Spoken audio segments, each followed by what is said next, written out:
53 में है आपका a person of height 1.65 metre standing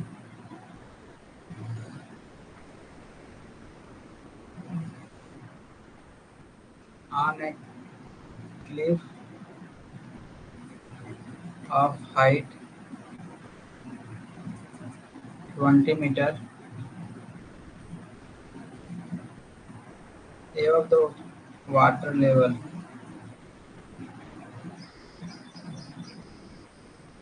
on a seashore.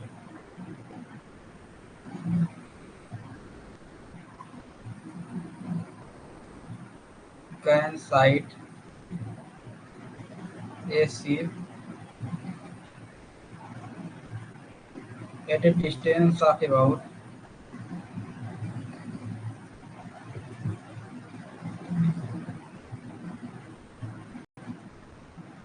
तो इसमें आपका 4 ऑप्शन अवेलेबल है। पहला है आपका 17.935 किलोमीटर, ऑप्शन बी है आपका 18.935 किलोमीटर, ऑप्शन सी है 18.835 किलोमीटर, ऑप्शन डी है आपका 19.935 किलोमीटर।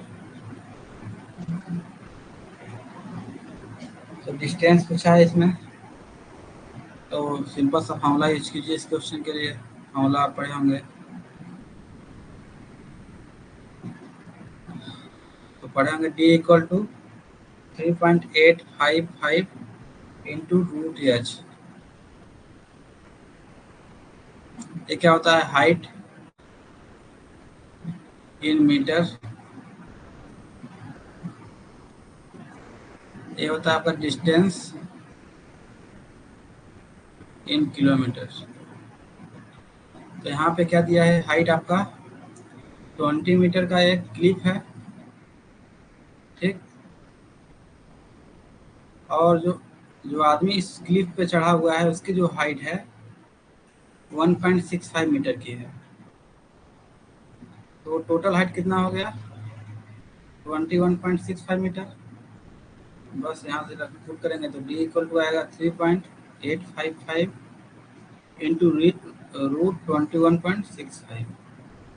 तो इसको जब सॉल्व करेंगे तो आएगा आपका 17.935 kilometre, that is option number A.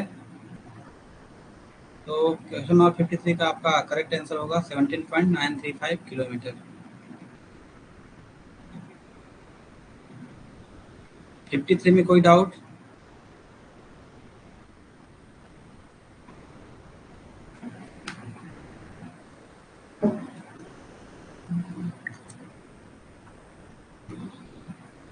Solve करते हैं क्वेश्चन नंबर 54। 54 में बोला है ए road embankment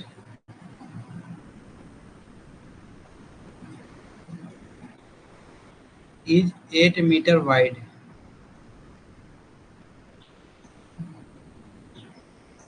Wide formation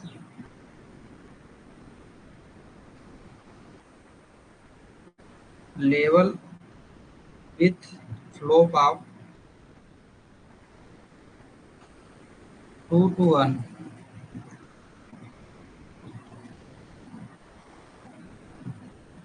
If the center height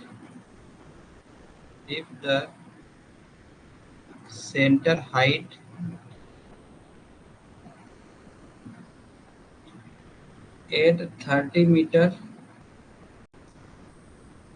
interval are 0.4, 0.6, 1.4, 1.6 respectively.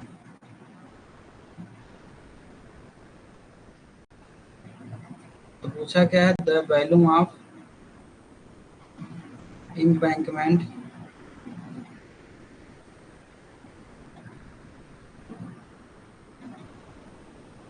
using trapezoidal method।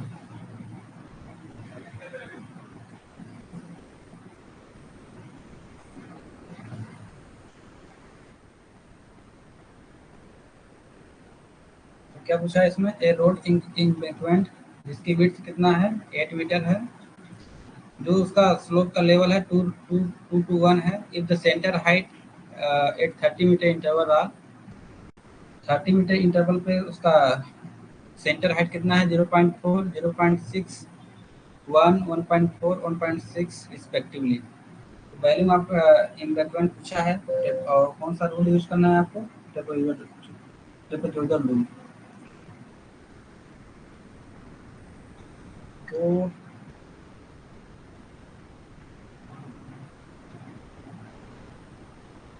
यहाँ पे आपका मैंने आपको समझने का है कि उसका शेप कैसा है। देखिए 8 मीटर का आपका ऊपर का है,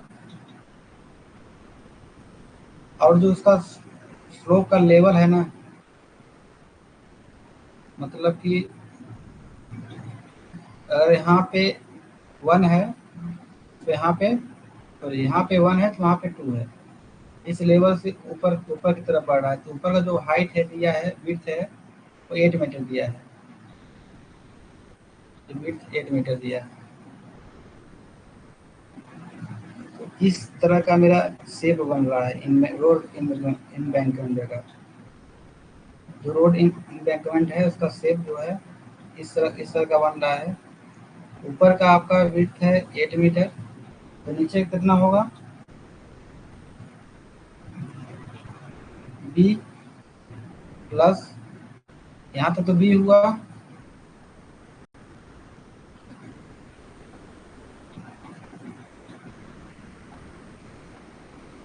और इसके बाद एक साइड का कितना होगा, जितना स्लोप होगा, जैसे यहाँ पे 0.4 है, स्लोप इंटू एच, मतलब एम इंटू एच, एक साइड का ये होगा, और इस साइड का भी एम एच होगा। समझ रहे हैं क्या।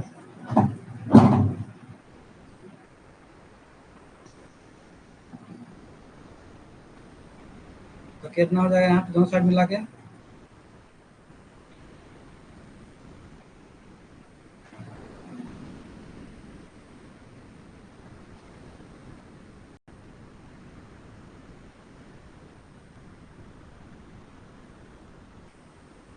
ए वाला पोर्शन आपका बी है, इस साइड का पोर्शन एम एच है, इस साइड का भी एम एच है। एम क्या है आपका, एम इक्वल टू स्लोप। जैसे ही हाइट का पोर्शन बढ़ेगा, ऐसे ही आपका एम का भी वैल्यू बढ़ेगा। तो बी नीचे वाला पोर्शन क्या होगा, बी प्लस 2 एम एच। तो एरिया कितना होगा, एरिया ऑफ ट्रेपेजोइडल कितना होता है 1/2 सम ऑफ पैरेलल साइड, मतलब बी प्लस 2 एम एच होगा ना।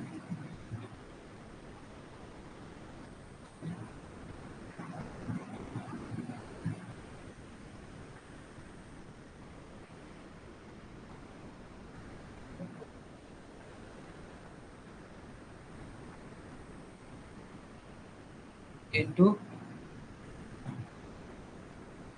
Height,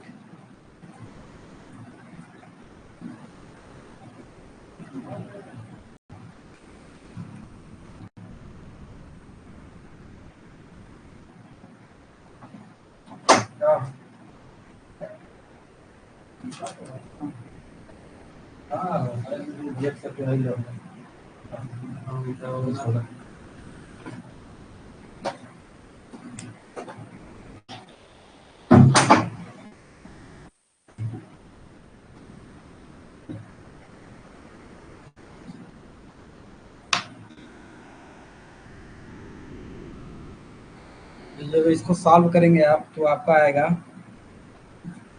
1/2 2b plus 2 M H into H, कितना होगा तो एरिया इक्वल टू कितना होगा 1/2, अंदर से भी 2 कॉमन कीजिए बाहर, तो अंदर बचेगा B plus M H into H, तो कितना हुआ बी एच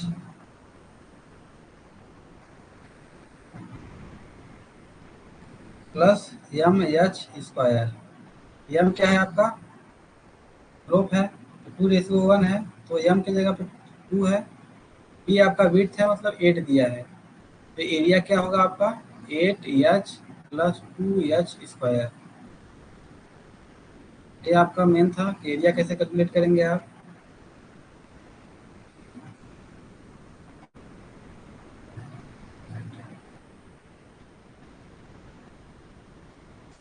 तो यहाँ से आपका एरिया आया, अब देखिए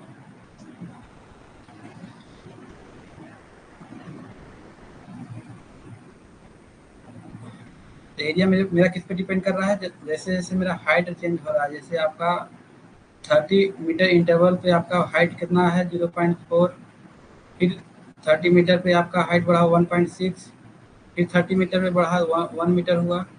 ऐसे ही आपका लेवल जो आपका सेंटर हाइट इंक्रीज होते जा रहा है, इंक्रीज हो रहा है, मतलब 0.4 है, कहीं पे 0.6 है, कहीं पे 1, कहीं पे 1.4, कहीं पे 1.6। तो आपका हाइट पे उसका एरिया डिपेंड कर रहा है। तो अब एरिया निकालते हैं, मान लीजिए अगर 0.4 हाइट है तो कितना होगा 8 इंटू 0.4 प्लस 2 इंटू 0.4 का स्क्वायर, कितना होगा इसका 3.52 मीटर स्क्वायर। फिर अगर 0.6 मेरा हाइट है तो कितना होगा 8 इंटू 0.6 प्लस 2 इंटू 0.6 का होल स्क्वायर। तो इसको जब सॉल्व करेंगे तो आएगा आपका 5.52 मीटर स्क्वायर। और नेक्स्ट है आपका 1, 1 पे कितना होगा 8 इंटू 1 प्लस 2 इंटू 1 का स्क्वायर, तो यहाँ पे कितना आएगा 10 मीटर स्क्वायर। और नेक्स्ट है आपका 1.4, तो 8 इंटू 1.4 प्लस 2 इंटू 1.4 का होल स्क्वायर, तो कितना होगा आपका 15.12 मीटर स्क्वायर। और नेक्स्ट है आपका 1.6, एरिया कितना होगा 8 इंटू 1.6 प्लस 2 इंटू 1.6 का होल स्क्वायर, कितना होगा 17.92 मीटर स्क्वायर। मेरे को एरिया मिल गया है। अब मेरे को क्या करना है, वैल्यूम निकालना है ट्रेपेजोइडल रूल से। सिंपल सा फार्मूला है, उसको याद याद होना चाहिए कि फार्मूला क्या होता है ट्रेपेजोइडल रूल का। तो वैल्यूम इक्वल टू क्या होता है 1/2 area of first ordinate plus last ordinate का एरिया प्लस 2 इंटू जो भी आपका रिमेनिंग पोर्शन है A1 से लेकर प्लस AN-1 तक।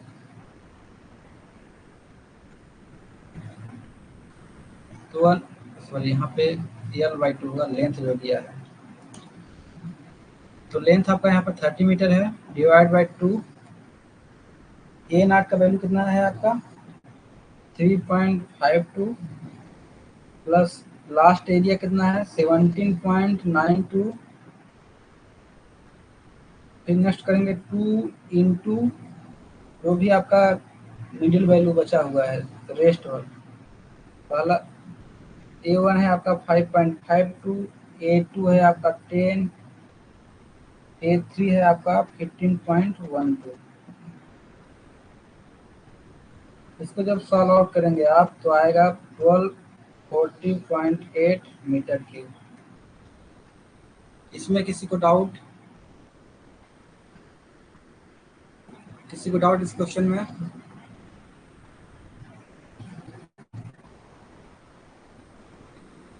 ए road embankment is 8 metre width और उसका स्लोप था 2:1। If the centre height at 30 metre interval are 0.4, 0.61, 1.4, 1.6 respectively, the volume of embankment using trapezoidal method।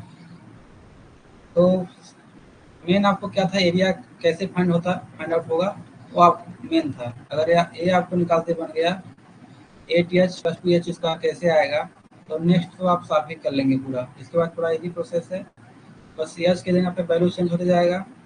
जैसे 0.4, 0.6, 1, 1.4, 1.6, इससे एरिया एरिया आ जाएगा। फिर सिंपल सा आपको डिपोजिटल फार्मूले पे वैल्यू पुट करेंगे एरिया का, तो वहाँ से आपका वैल्यू वैल्यू निकल जाएगा। तो डाउट हो तो बताइए, कोई डाउट इस क्वेश्चन में 54 में?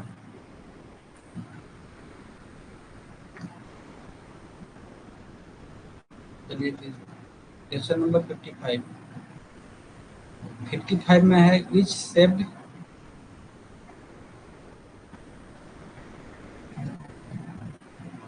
which shaped line indicate the presence of ridge।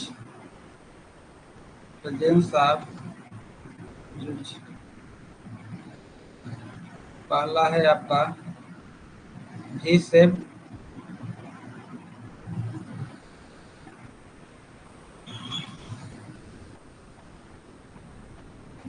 दूसरा है आपका L शेप,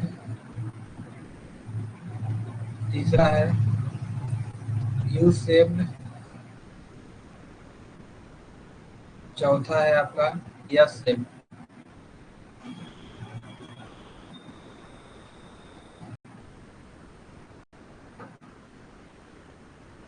तो इसको आप पढ़ेंगे, रिड्ज लाइन को यू शेप से शो करते हैं। कैसे होता है आपका, ऐसे शेप बनेगा इसका। तो आपका ये क्या होता है, यू शेप, ये होता है आपका रिड्ज, इसको शो आप करते हैं यू शेप से। एक तो वी शेप होता है, पहली लाइन को शो करता है वो, तो आपका ये वी शेप हो गया, इसको पहली शेप भी बोलते हैं।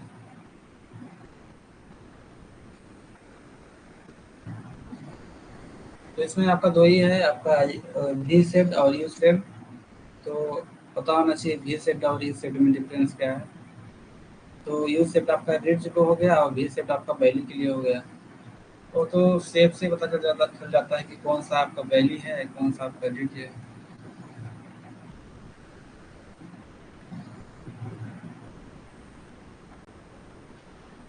कोई doubt?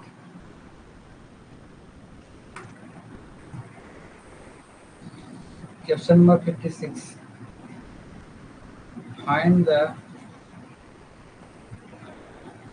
combined correction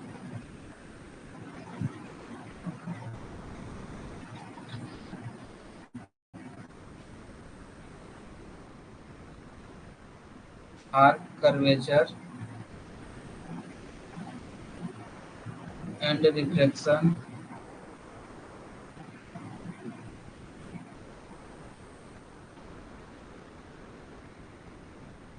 are distance of,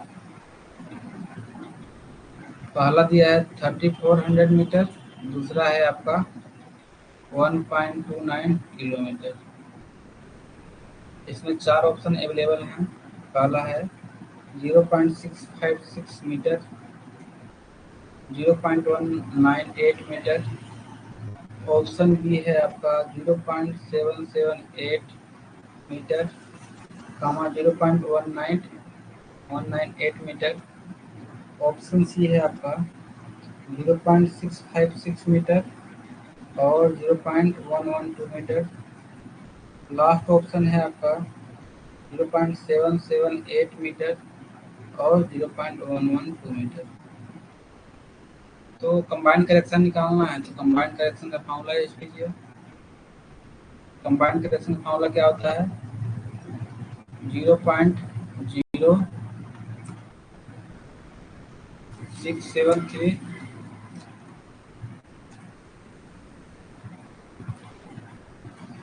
673 D square.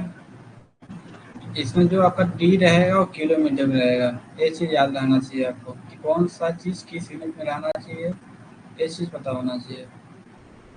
तो कंबाइंड करेक्शन क्या होगा, 0.067 अगर आपका डिस्टेंस 3.4 किलोमीटर है तो 673 इंटू 3.4 का स्क्वायर, तो इसको जब सॉल्व करेंगे तो आपका वैल्यू आएगा 0.778 मीटर। 0.778 मीटर किसमें है? इसमें नहीं है, इसमें है, इसमें नहीं है, इसमें है। अभी आपका एक और डिस्टेंस है, इसको भी फाइंड आउट करेंगे, उसका कंबाइंड करेक्शन कितना होगा। तो 0.0673 इंटू 1.29 का स्क्वायर, इसको जब सॉल्व करेंगे तो आएगा आपका 0.112 मीटर। तो 0.112 इसमें नहीं है, तो इसलिए ऑप्शन नंबर डी आपका करेक्ट है। इसमें आपका पहला ऑप्शन ही मैच किया, दूसरा ऑप्शन मैच किया।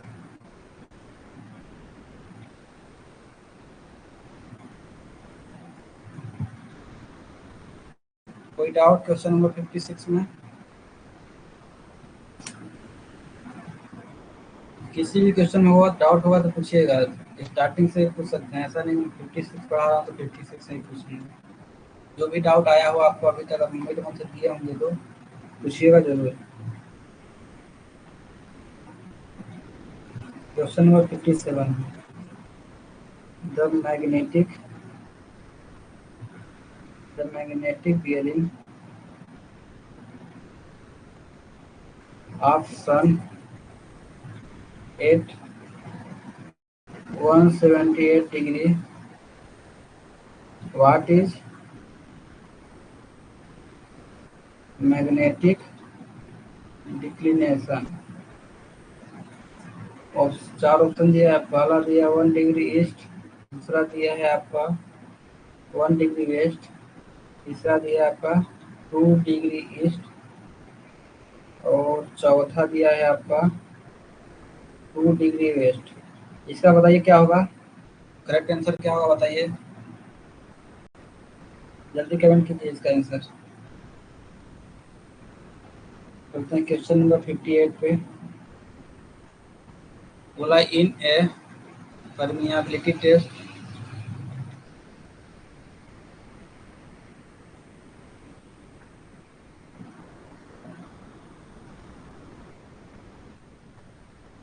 a soil sample compacted into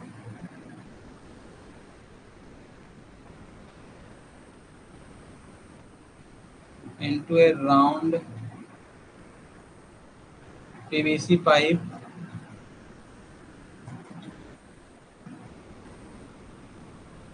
which is placed in a tank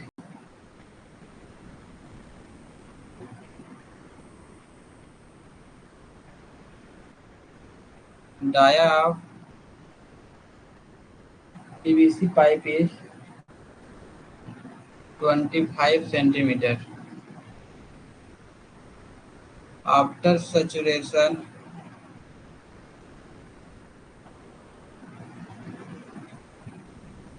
of soil test 57 का आंसर बताइए अभी कमेंट में। Conducted 2.5 hour 2.5 hour a total of water is decanted into a 250 gram measuring vessel.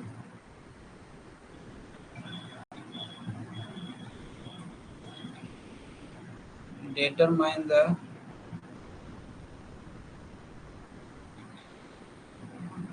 hydraulic conductivity in centimeter per second. If area of sample is 100 centimeter square.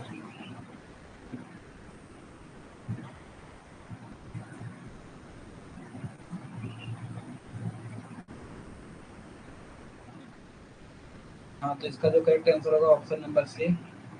आपको सिर्फ इसमें क्या formula याद रखना है, true bearing equal to magnetic bearing plus minus declination. तो true bearing आपका अगर मूव में बोला है तो थोड़ा सा क्वेश्चन इनकम्प्लीट लगता है। 8 नून इज, तो ट्रू बेयरिंग अगर मून में अगर कोई किसी चीज का पूछ रहा है तो मून में इस समय क्या होता है, दोपहर के समय सूर्य एकदम सब स्ट्रेट होता है, मतलब ट्रू बेयरिंग उस समय कितना होता है, 180 डिग्री होता है। 8 noon true bearing equal to 180 degree. तो मैग्नेटिक बेयरिंग आपका दिया 178 डिग्री और प्लस माइनस डिक्लिनेशन। तो इसको इस साइड भेजेंगे तो क्या आएगा, 2 डिग्री। आपका डिक्लिनेशन 2 डिग्री क्या हुआ, तो प्लस माइनस किस, अगर प्लस आया है तो डिक्लिनेशन किस साइड होगा, ईस्ट साइड होगा। अगर यहाँ पे ये माइनस में होता तो आपका डिक्लिनेशन वेस्ट साइड हो जाता, तो प्लस में आया तो आपका डिक्लिनेशन क्या होगा, 2 डिग्री वेस्ट। अब क्वेश्चन नंबर 58 में क्या है, in a permeability test a soil sample compacted into round PVC pipe is placed in a tank. Dia PVC pipe का डाया कितना दिया है, 25 centimetre. After saturation of soil test conducted to 2.5 hour, a total of water is decanted into a 250 gram of measuring vessel. Determine the hydraulic conductivity. और इसमें area of sample में दे दिया है 100 centimetre square. इसमें एक इमेज अवेलेबल है, तो image आपका ऐसा है,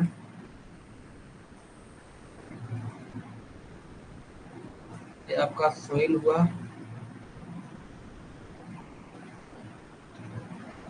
और इसके बाद ऊपर में पानी भरा हुआ है।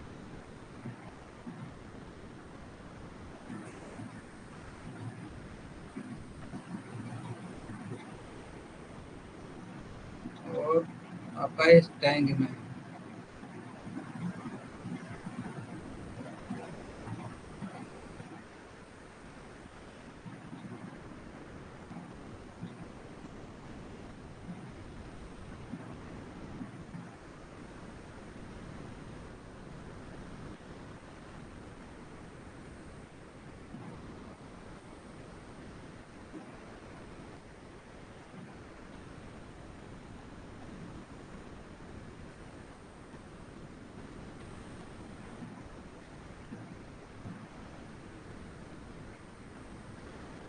जो ये हाइट है आपका 30 सेंटीमीटर है।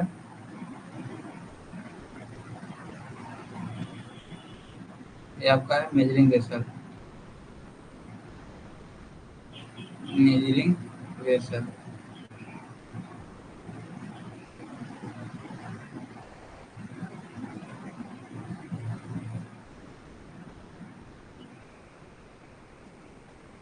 ये आपका है टैंक। और सॉइल का लेवल कितना है, ये आपका है सॉइल, ये है आपका वाटर, ये है आपका 55 सेंटीमीटर। टोटल लेंथ कितना है इसका, स्पेसिमेन का सिस्टम का, 120 सेंटीमीटर। तो आपका ऐसा इमेज है। आपको इसमें क्या निकालना है, हाइड्रोलिक कंडक्टिविटी, दैट इज के के फाइंड आउट करना है।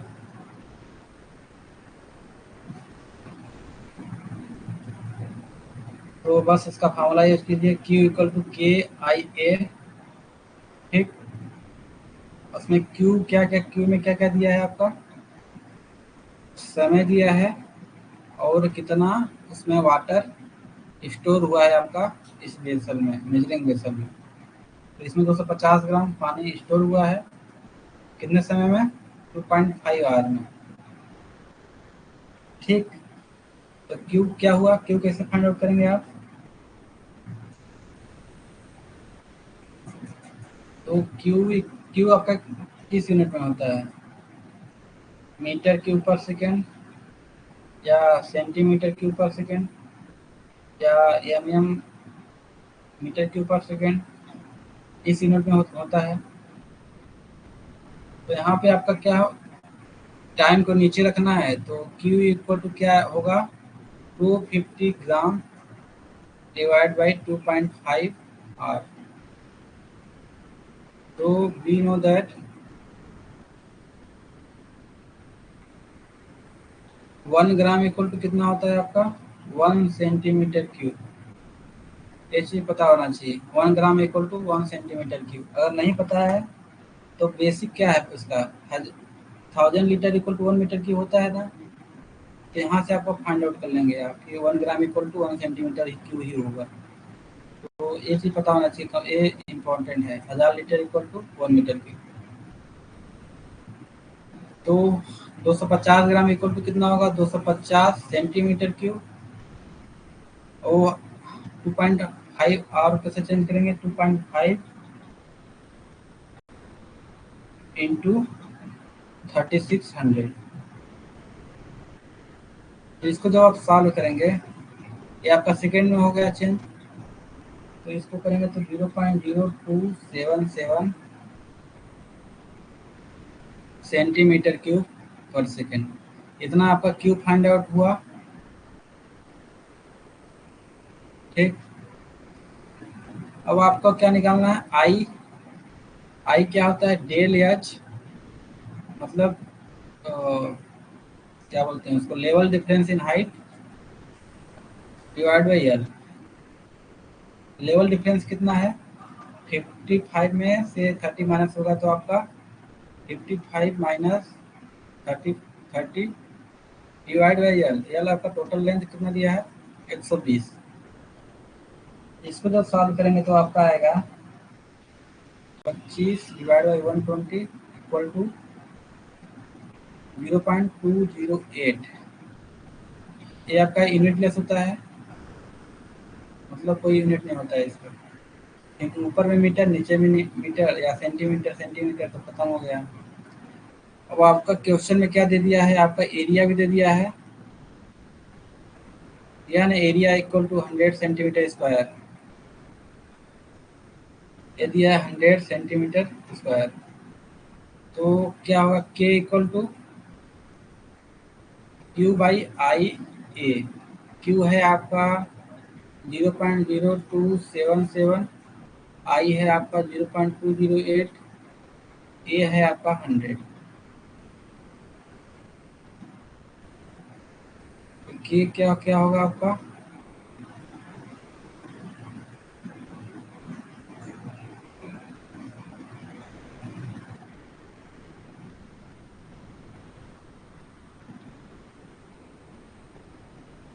Zero point zero one one centimetre पर सेकेंड।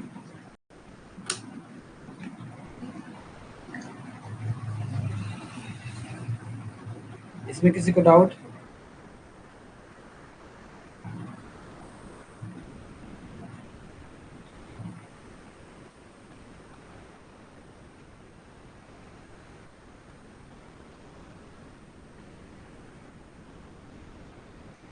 किसी को डाउट इस क्वेश्चन में?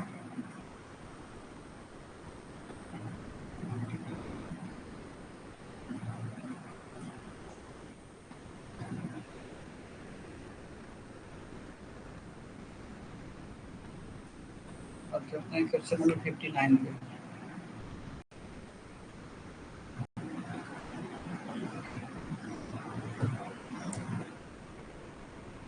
59 में है, sand stone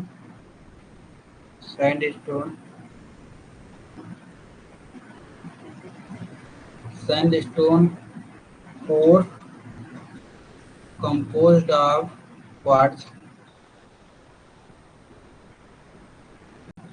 and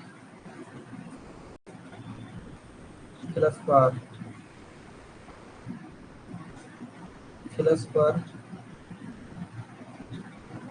grain with calcite cement is 82 mm in diameter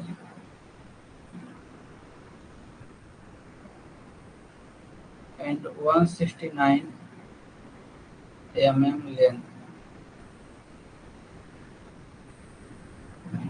On saturation in water, its weight width weight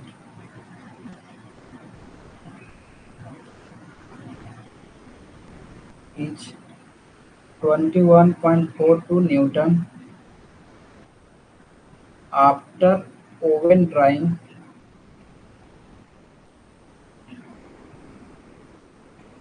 its weight is 20.31 Newton. Calculate its porosity. मेरे को इसका पोरोसिटी फाइंड आउट करना है।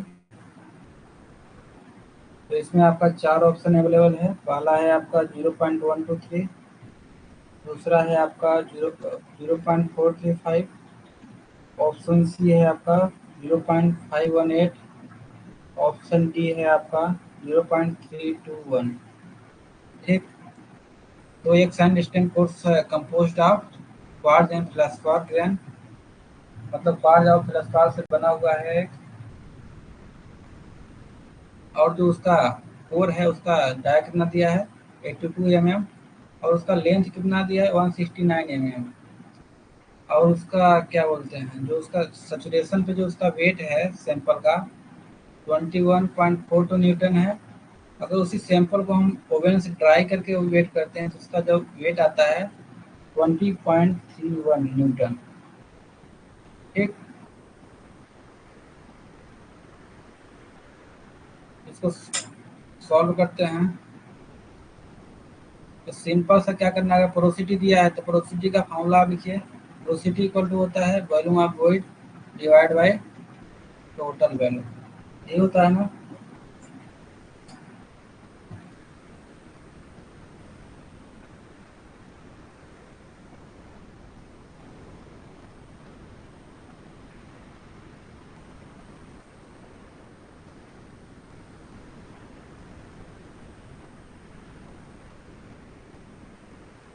तो मेरे को क्या करना पड़ेगा, मास निकालते हैं। Mass of core after saturation, after saturation कितना होगा इसका वेट। मास किसमें होता है, केजी में। अब मेरे को दिया है न्यूटन में दिया है, देखिए यहाँ पे वेट न्यूटन में दिया है। तो न्यूटन से केजी में अगर लाना है तो क्या करेंगे, 9.81 से डिवाइड करेंगे। जैसे केजी से आपको न्यूटन में जाना है तो 9.81 का मल्टीप्लाई करते हैं। अगर वहीं आपको न्यूटन से केजी में जाना है तो आपको यहाँ पे डिवाइड करना पड़ेगा 9.81। ठीक, तो आपका दिया है वेट 21.42 न्यूटन, इसको डिवाइड करेंगे 9.81 से तो आपका आएगा 2.18 केजी। और फिर क्या है, mass of core after oven drawing,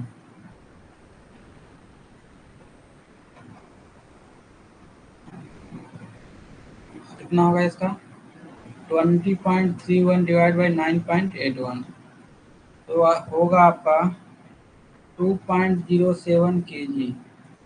मतलब सैचुरेशन के बाद उस सैंपल का वेट इतना था, जब उसको ओवन ड्राइंग किए तो उतना बचा।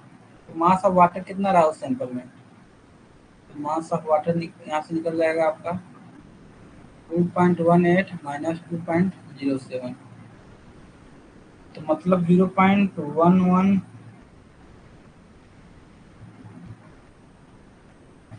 ये 0.11 केजी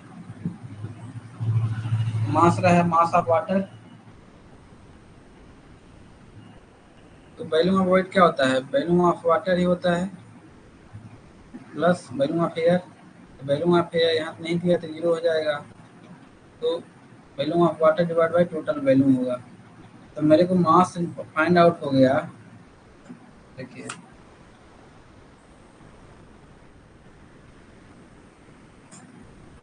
जैसे डेंसिटी ऑफ वाटर क्या होता है, मास बाय वॉल्यूम। मेरे को वॉल्यूम निकालना है, वॉल्यूम ऑफ वाटर कैसे निकलेगा, mass divide by density of water. तो मास आपका दिया 0.11 kg, डेंसिटी कितना होता है वाटर का 1000 kg पर मीटर क्यूब। केजी खत्म हो गया, तो 0.11 इंटू 10⁻³ मीटर क्यूब। ये आपका क्या हो गया, वॉल्यूम ऑफ वाटर। और पोरोसिटी निकालने के लिए क्या फार्मूला है, volume of void divide by total volume. ये आपका टोटल वॉल्यूम है। तो वॉल्यूम ऑफ पोर क्या होता है, पाई आर स्क्वायर एच, सही होगा ना। तो यहाँ पे आपका पाई आर दिया है रेडियस आपका,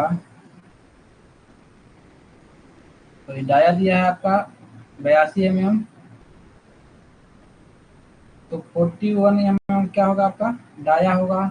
कैसे लिख सकते हैं 41 को, 0.041 स्क्वायर इंटू हाइट दिया है आपका 169 mm, मतलब 0.169 मीटर।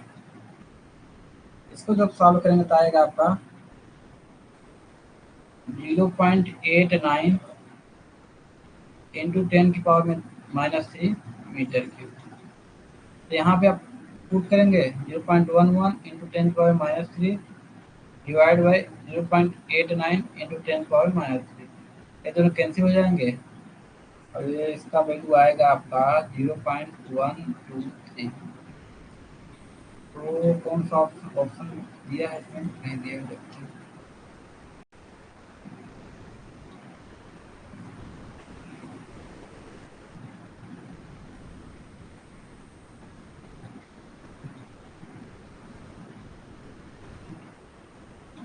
कौन सा area Arjun,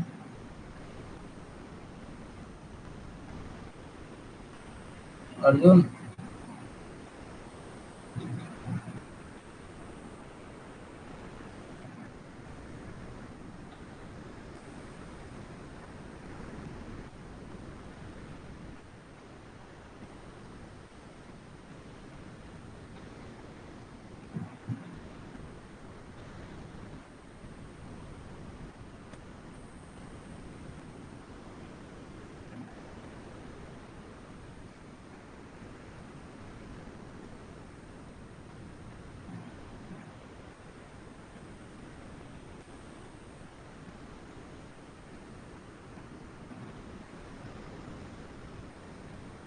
angle area angle question का अगला क्वेश्चन दिया ये भाई। एरिया इसमें दिया है, डायरेक्ट दिया है क्वेश्चन में, area equal to 100 centimetre square. Area इसमें हम निकाले ही नहीं है।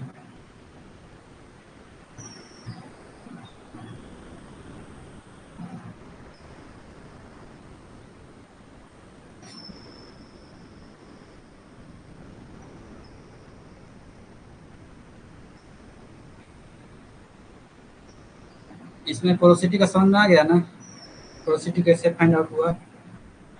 इसका आया है आपका 0.123।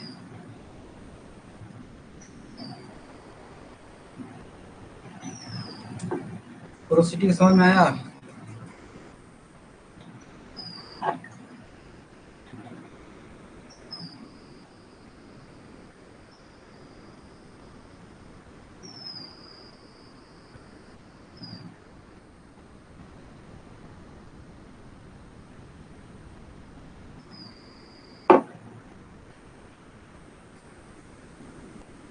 कहाँ गया क्वेश्चन,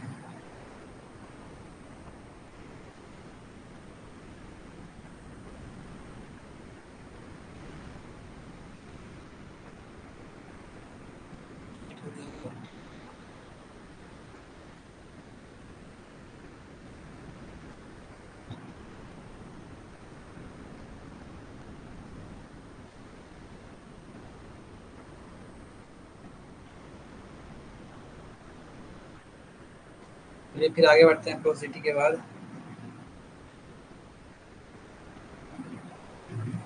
क्वेश्चन नंबर 60 तक हो गया ना, और आपका है 61।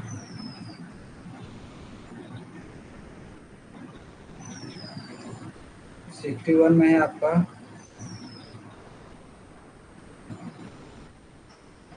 Match the following.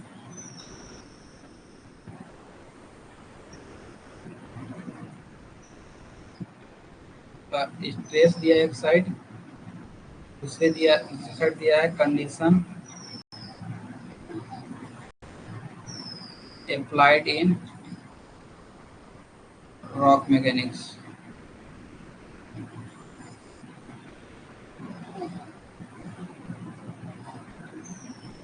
पहला दिया है यूनिएक्सियल कंप्रेशन,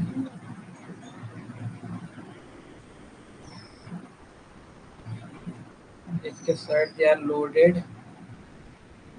एक्सियली। दूसरा है आपका यूनिएक्सियल टेंशन। तीसरा है आपका ट्राइएक्सियल टेंशन, ट्राइएक्सियल टेंशन। चौथा है आपका प्योर शियर। पांचवा है आपका hydrostatic condition, hydrostatic condition.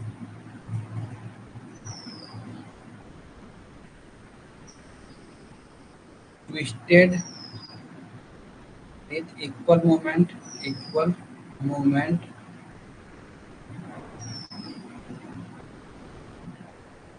From two end, equal compression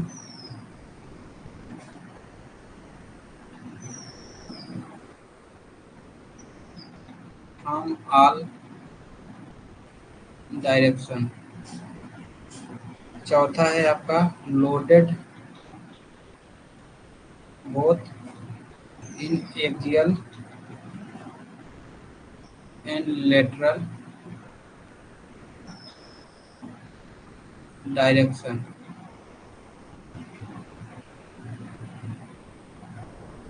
last है आपका pulled with an axial load. इसका बताइए क्या क्या होगा। यूनिएक्सियल कंप्रेशन दिया है, तो यूनिएक्सियल कंप्रेशन का क्या होगा, सिर्फ एक साइड से लोड पड़ना, तो सिर्फ क्या होगा, फर्स्ट का फर्स्ट हो जाएगा। यूनिएक्सियल कंप्रेशन कैसे होता है, सिर्फ एक साइड से लोड दे रहे हैं, कंप्रेस कर रहे हैं, तो आपका लोडेड एक्सियली क्या होगा, यूनिएक्सियल कंप्रेशन। इसके बाद सेकेंड दिया है आपका यूनिएक्सियल टेंशन। ठीक, यूनिएक्सियल टेंशन कैसे होगा आपका, किसी एक साइड से आपको पुल कर रहे हैं तो वहां पे यूनिएक्सियल टेंशन लगेगा, तो pulled with an axial load. एक साइड से पुल कर रहे हैं तो फर्स्ट का आपका क्या हुआ, ए हुआ, बी का आपका सॉरी सेकंड का क्या हुआ, ई हुआ। अब बचा ट्राइएक्सियल टेंशन, प्योर शियर और हाइड्रोस्टेटिक कंडीशन। तो आपको बताना चाहिए हाइड्रोस्टेटिक कंडीशन में क्या होता है, चारों तरफ से बराबर फोर्स लगना। जैसे यहाँ पे लिखा है equal compression from all direction, ये होता है आपका हाइड्रोस्टेटिक कंडीशन, मतलब चारों तरफ से बराबर फोर्स लगना। जैसे आपका ये हो गया, इधर से भी फोर्स, इधर से भी फोर्स, चारों तरफ से फोर्स बराबर लगना उसको, वो का क्या हुआ, हाइड्रोस्टेटिक कंडीशन।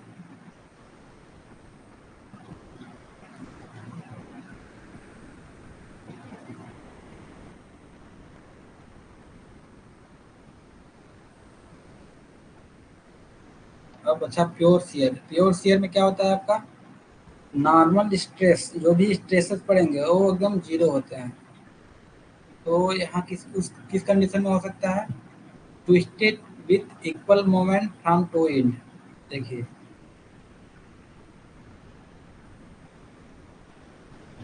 अगर इक्वल मोमेंट लगेगा तो क्या होगा, रोटेशन करेंगे ये दोनों, मतलब यहाँ पे नॉर्मल फोर्स बिल्कुल नहीं लगेगा, मतलब लोडेड नहीं रहेगा, सिर्फ रोटेशन करते रहेंगे। तो आपका प्योर शियर कंडीशन में क्या होता है, नॉर्मल स्ट्रेस जीरो होता है, याद रखिएगा। तो इसका कंडीशन क्या है, twisted with equal moment from two end, दोनों एंड से बराबर मोमेंट लगना, तो होता है प्योर शियर का कंडीशन। तो लास्ट क्या बचा, ट्राई एक्सियल टेंशन, तो ट्राई एक्सियल टेंशन का क्या होगा, फोर्थ ऑप्शन बचा है। तो क्वेश्चन नंबर 61 क्लियर है। 1A2E, हाँ 1A2E तो सबको पता चल जाता है। बाकी कंफ्यूजन आपको कहाँ होगा, इन दो में, ट्राई एक्सियल और प्योर में। बाकी हाइड्रोस्टेटिक का भी सिंपल है, क्योंकि उसमें हाइड्रोस्टेटिक का मतलब यह है कि जो भी फोर्सेस कंप्रेशन फोर्स लगेंगे बॉडी पे, वो चारों तरफ से इक्वल लगेंगे। प्योर शियर का सिंपल है कि ट्विस्टिंग फोर्स रहेगा, ट्विस्टिंग मोमेंट होगा दोनों साइड से बराबर, तो आपका प्योर शियर का कंडीशन है।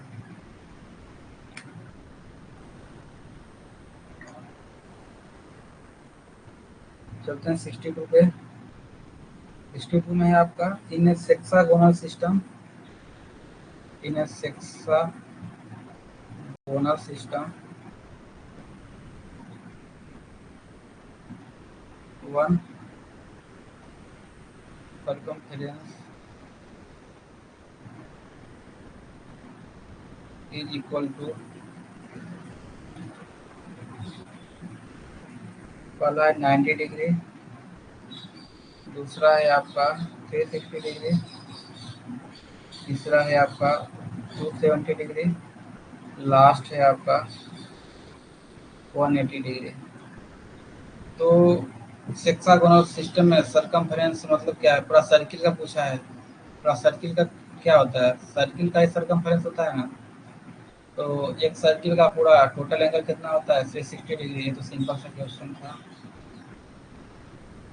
अब चलते हैं क्वेश्चन नंबर 63 पे। 63 में है,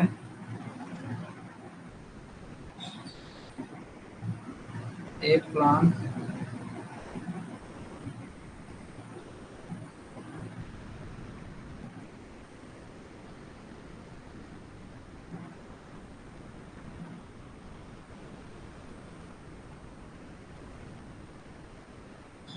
a plan of an area drawn with the original scale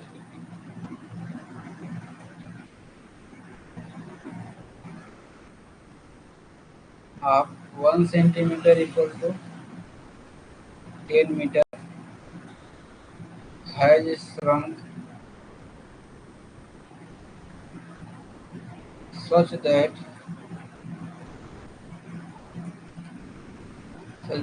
a line originally 15 centimeter long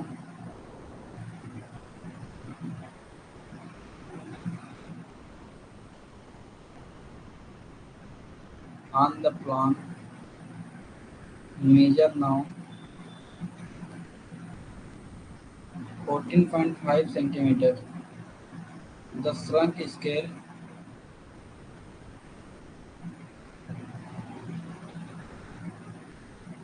is given by 1 centimeter equal to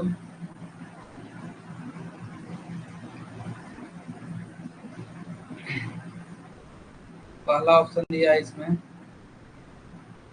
10.34 metre, option B दिया है आपका 8.34 मीटर, ऑप्शन सी दिया है 6.34 मीटर, ऑप्शन डी दिया है आपका 12.34 मीटर। ठीक, यहाँ पे श्रृंग स्केल पूछा है 1 centimetre equal to, shrunk scale equal to क्या होता है?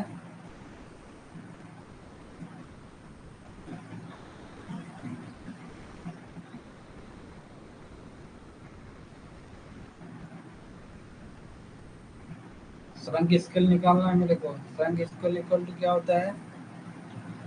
Original scale divide by shrunk factor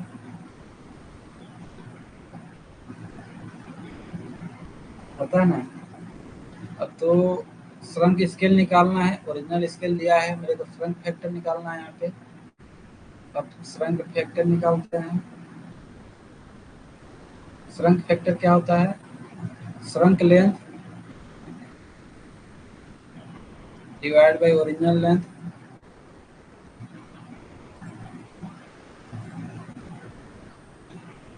तो श्रंक लेंथ कितना दिया है आपका?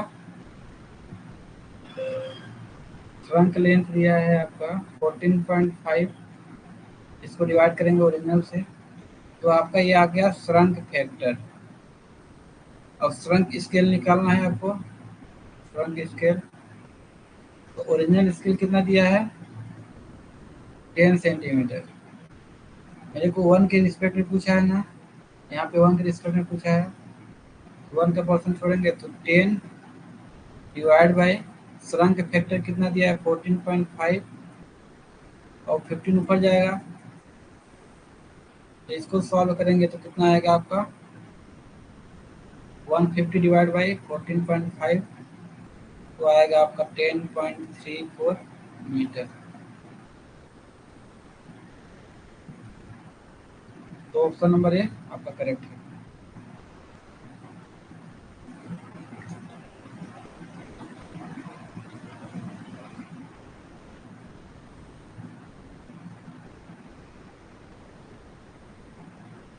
इसमें किसी को doubt?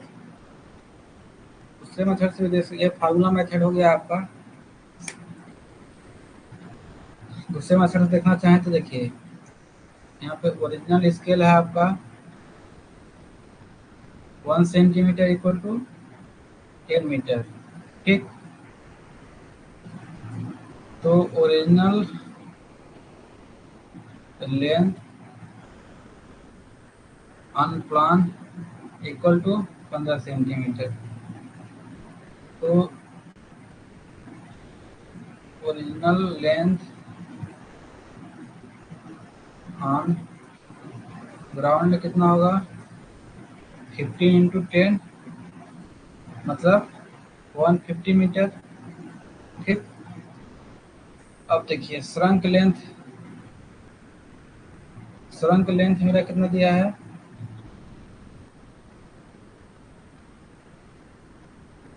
Shrunk length of plan 14.5 centimetre, ठीक।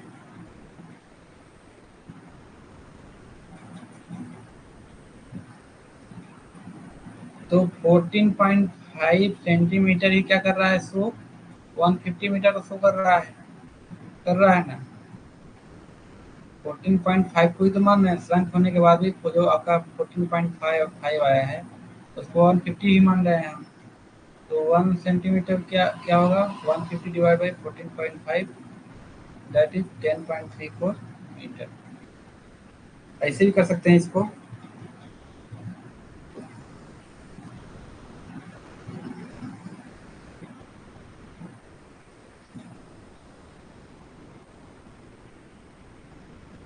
हाँ, उसको वो भी फार्मूला लगा सकते हैं। अब जिसको जैसा फार्मूला याद है, जिसको जो मेथड इजी लगता है वो अपना ही फॉलो करें ना कि दूसरे को सिखाया है। जो एक तरह से जो अप्रोच बना लिए हैं हम सॉल्व करने का ना, उसी अप्रोच से सॉल्व कीजिएगा। बस आपको वो अप्रोच अच्छे से बनना चाहिए। अब चलते हैं 64 पे। 64 में है द फॉलोइंग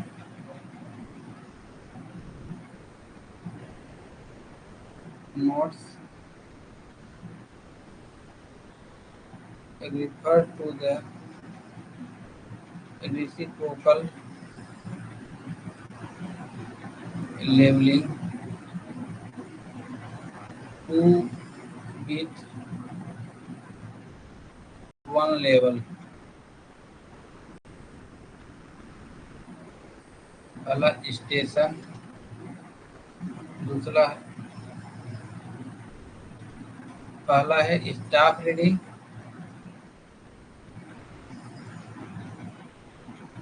दूसरा क्या है आपका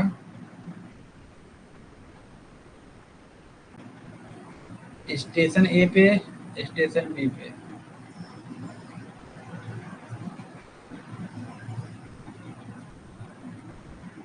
स्टाफ रीडिंग कितना शो हो रहा है ए पे? अगर स्टेशन ए पे आपका स्टाफ रखा हुआ है तो मिलिंग स्टेशन आपका ए है, वहाँ पे स्टाफ रीडिंग ए पे क्या शो हो रहा है 1.0403, बी पे शो हो रहा है आपका 1.63, और बी पे कितना शो हो रहा है 0.95।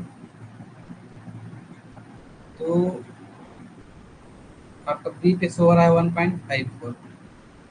मतलब देखिएगा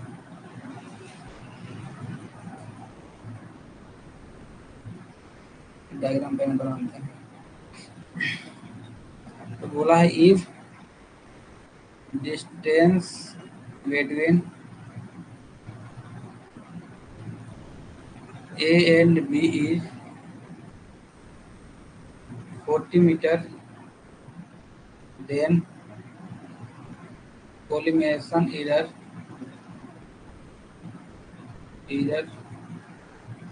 per 100 meter would be dash dash in meter। इसमें चार ऑप्शन दिया है, पहला ऑप्शन, दूसरा, तीसरा, चौथा। इसको सॉल्व कीजिए, बताइए क्या आंसर होगा इसका। पहला दिया 0.125, दूसरा दिया 0.1125, तीसरा दिया है आपका 1.0125 मीटर, चौथा दिया 0.125 मीटर।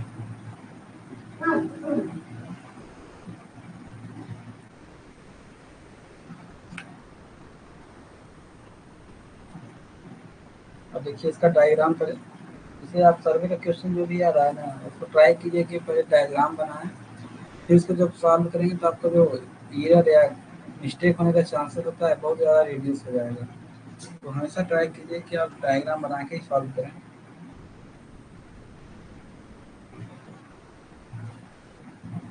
तो आपका कुछ ऐसा शेप होगा,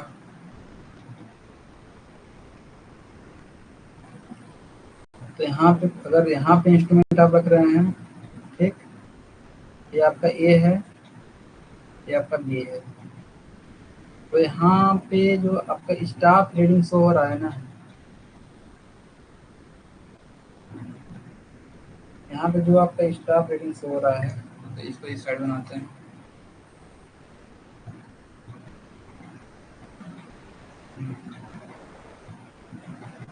वो कितना शो हो रहा है 1.03 मीटर।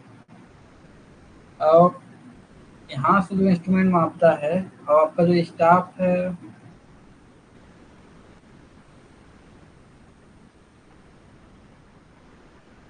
यहाँ पे जो रीडिंग शो हो रहा है 1.63 मीटर, ठीक।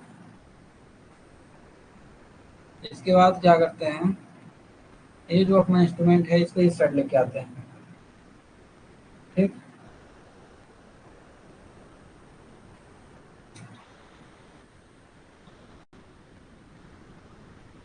इसको इस साइड लेके आते हैं इंस्ट्रूमेंट को,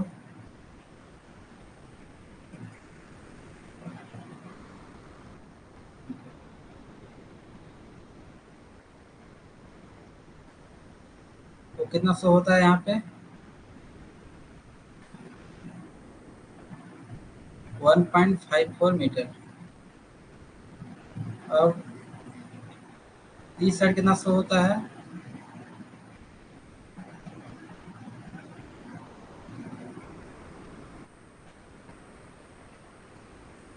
0.95 मीटर। ऐसा क्वेश्चन में बोला है।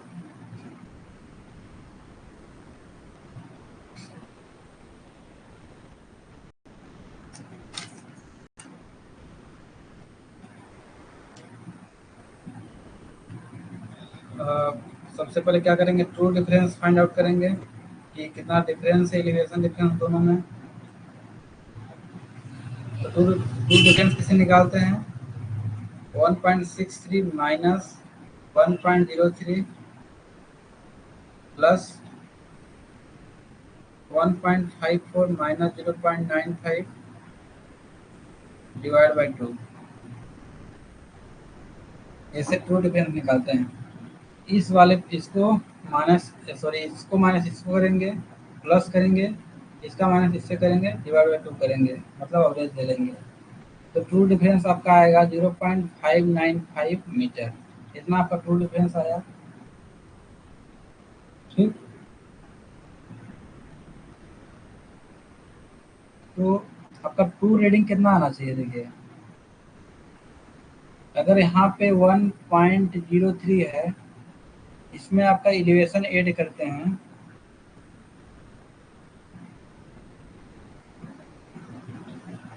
क्या बोलते हैं, आपका जो आपका ट्रू डिफरेंस आया है इसको ऐड करते हैं 0.595, क्योंकि देखिए इतना इतना ही अंतर आ रहा है ना, जो आपका ये अंतर शो हो रहा है। ठीक, वहाँ की अंतर कितना पूरा होना चाहिए, ये अंतर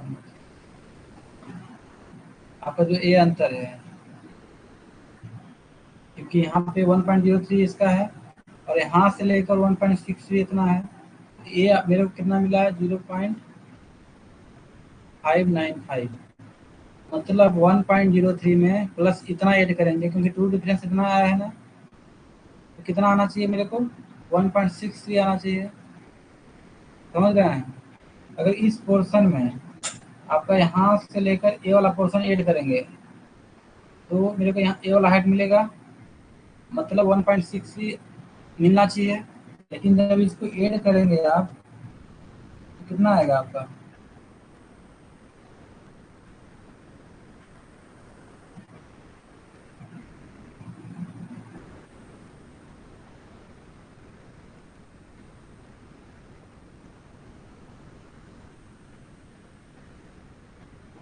इसको जब ऐड करेंगे आप तो आएगा आपका 1.625। देखिए जो आ रहा है मेरा रीडिंग 1.63 आ रहा है, लेकिन जब ट्रू ट्रू डिफरेंस और जो आपका इस लेवल को आप ऐड कर रहे हैं तो आपका आ रहा है 1.625। तो जो अंतर आ रहा है आपका डिफरेंस, उसको बोलते हैं कोलिमिनेशन एरर। सो कोलिमिनेशन एरर कितना आएगा, तो कोलिमिनेशन एरर कितना आएगा 1.63 माइनस 1.625, तो कितना होगा ये 0.005 मीटर। तो मेरा जो एरर ए आया है, मेरे को डिस्टेंस दिया है 40 मीटर, क्वेश्चन में देखिएगा, देखिए यहाँ पर 40 मीटर दिया है ना, difference between A and B 40 metre, then collimation error 100 metre पे निकालना है।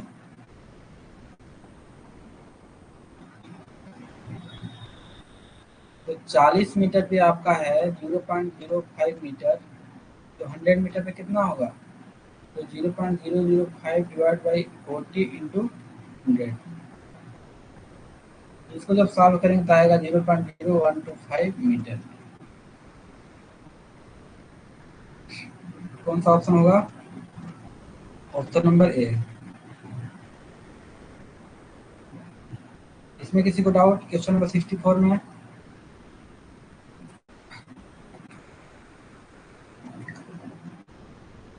तो लास्ट क्वेश्चन करते हैं आज का, question number 65।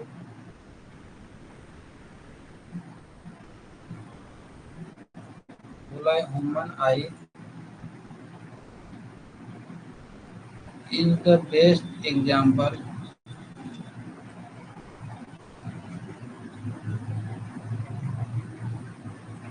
of remote sensing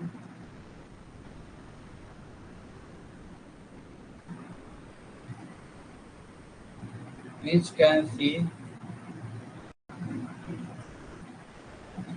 a part of electromagnetic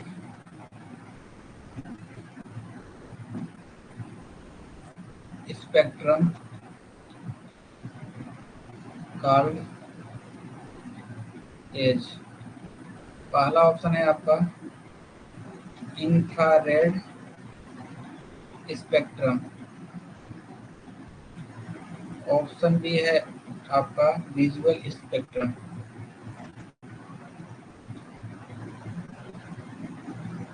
option C है आपका अल्ट्रावायलेट स्पेक्ट्रम। ऑप्शन डी है आपका all of the above. All of the. इसका क्या होगा? इसका सिंपल है, ह्यूमन आई किसको दे सकता है? विजुअल स्पेक्ट्रम को दे सकता है, इंफ्रारेड को नहीं दे सकता और अल्ट्रावायलेट को नहीं दे सकता। इसका जो इंफ्रारेड का जो स्पेक्ट्रम का जो वेव लेंथ होता है, वेव लेंथ क्या होता है? ज़्यादा होता है। और एनर्जी क्या होता है? कम होता है। और इसका वेव लेंथ क्या होता है? कम होता है, लेकिन एनर्जी क्या होता है? ज़्यादा होता है। अब सूटेबल क्या है मेरे लिए? Visual spectrum.